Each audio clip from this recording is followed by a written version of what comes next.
আমি কাঁচকলার কোপ্তা রান্না করব। তার মধ্যে কাঁচকলা আর আলুকে সেদ্ধ করে রেখে দিয়েছি। এটা এখন নুন হলুদ দিয়ে মিশিয়ে নেব বেসন দিয়ে। আর মশলা রেখেছি, দেখো, কাশ্মীরি লঙ্কা, কাঁচা লঙ্কা, আদা, ধনে, হলুদ, জিরে, নুন। আর এখানে আমি কাজু আর কাজু, হ্যাঁ, কাজু আর এই কিশমিশ, এই দুটোকে এখানে দিয়ে দিলাম। আর সোমবারে যখন দেবো একটুখানি এলাচ, দারচিনি আর লবঙ্গ এটার সাথে এখন আগে মেখে নিই।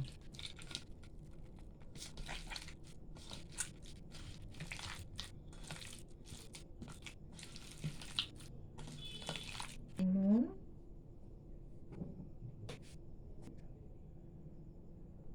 বেসন, বেসনটা ঢালতে পারছি না কেন বাবা, এতটা লাগবে কিনা জানি না।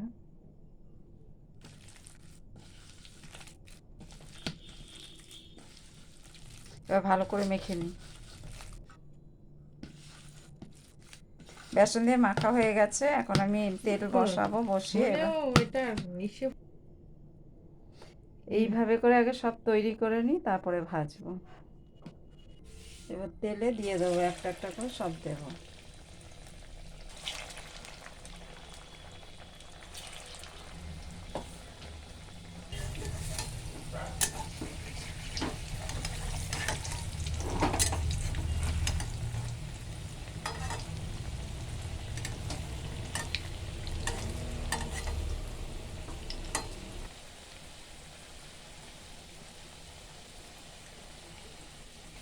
এবার তুলে দিচ্ছি, আমার ভাজাগুলো হয়ে গেছে।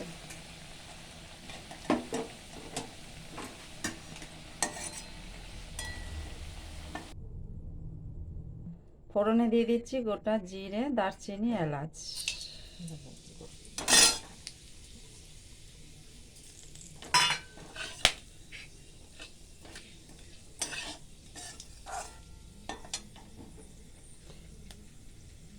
এবার দিয়ে দেবো একে একে সব মশলা, আদা বাটা, লঙ্কা বাটা, জিরে গুঁড়ো, ধনের গুঁড়ো, হলুদ, কাশ্মীরি লঙ্কার গুঁড়ো, লবণ।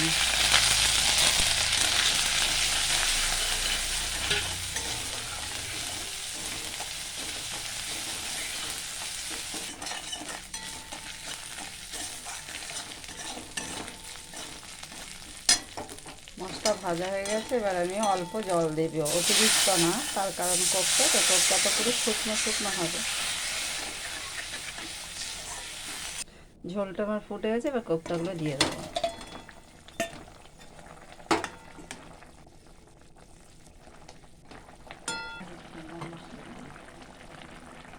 এবার দিয়ে দেবো একটু গরম মশলার গুঁড়ো আর অল্প ঘি দেব,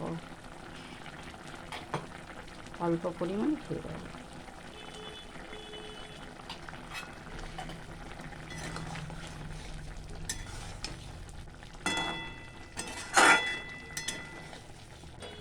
কোপ্তা আমার হয়ে গেছে, এবার আমি নামিয়ে দেবো।